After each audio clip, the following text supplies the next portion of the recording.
আমন্ত্রণ news 24 sports লাইটে আপনাদের সঙ্গে আছি আমি শাহরিয়ার বাবু।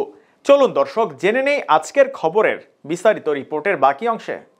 সুপার 8-এর স্বপ্নে বিভোর বাংলাদেশ, তবে এমন সুসময়ের মাঝেও বাংলাদেশের জন্য দুশ্চিন্তা টপ অর্ডারের ব্যাটিং ব্যর্থতা। 3 নম্বর পজিশন থেকে ওপেনিং কোথাও স্বস্তিতে নেই টিম টাইগার্স। এদিকে ব্যর্থ দলের অধিনায়ক নিজেও, আর তাই তো দলের অধিনায়কের এমন পরিস্থিতিতে আসল নেতার পরিচয় দিলেন সাকিব কিংবা মাহমুদুল্লাহ রিয়াদ। এই দুই সিনিয়র ক্রিকেটাররা এখন বাংলাদেশের অধিনায়ক। শান্তকে যেন রাখা হয়েছে শুধুমাত্র টস করার জন্য। নেদারল্যান্ডের বিপক্ষেও দেখা গেল একই দৃশ্য। শান্তর এমন বাজে পারফরমেন্স আর সাকিব রিয়াদের দায়িত্বশীল ইনিংসে কি দলের অধিনায়কে আসবে পরিবর্তন? নেদারল্যান্ডের বিপক্ষে জিতলেই সুপার 8-এ অনেকটা নিশ্চিত বাংলাদেশ। এমন সমীকরণ নিয়ে টস জিতে প্রথমে ব্যাটিং করতে নামে বাংলাদেশ দল। নিয়মিত 3 নম্বর পজিশনে খেললেও শেষ 2 ম্যাচে চমক হিসেবে ওপেনিংয়ে আসেন অধিনায়ক নাজমুল হোসেন শান্ত। 3 নম্বরে ধারাবাহিক ব্যর্থ হওয়ার কারণে ব্যাটিং অর্ডারে পরিবর্তন আনেন দলপতি, কিন্তু ফলাফল একদমই অপরিবর্তিত।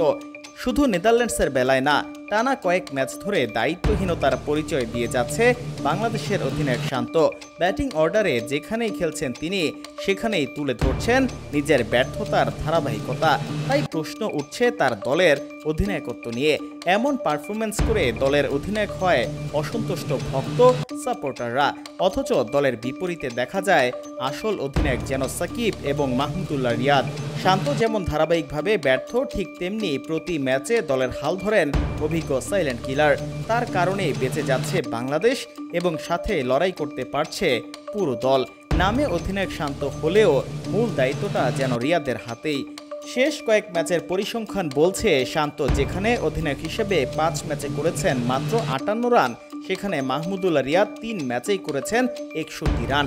নেদারল্যান্ডসের বিপক্ষে এই ম্যাচে শান্ত লিটন 2 টপ অর্ডার দ্রুত আউট হলেও পুরো ইনিংসের দায়িত্ব নিয়ে খেলেছেন সাকিব আল হাসান।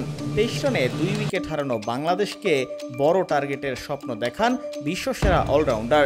সকল সমালোচনার জবাব দিয়ে এদিন ব্যাট হাতে 46 বলে 64 রান করে এক দারুণ ইনিংস উপহার দেন তিনি। সাথে দলকে এনে দেন 159 রানের পুঁজি। মাঝে সাকিবের সঙ্গে দারুণ ব্যাটিং করেন মাহমুদুল্লাহ রিয়াদও।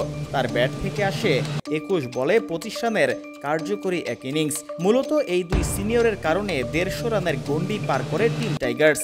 তাছাড়া বল হাতেও দারুণ পারফরমেন্স করেন মাহমুদুল্লাহ, নিয়ে নেন একটি উইকেট।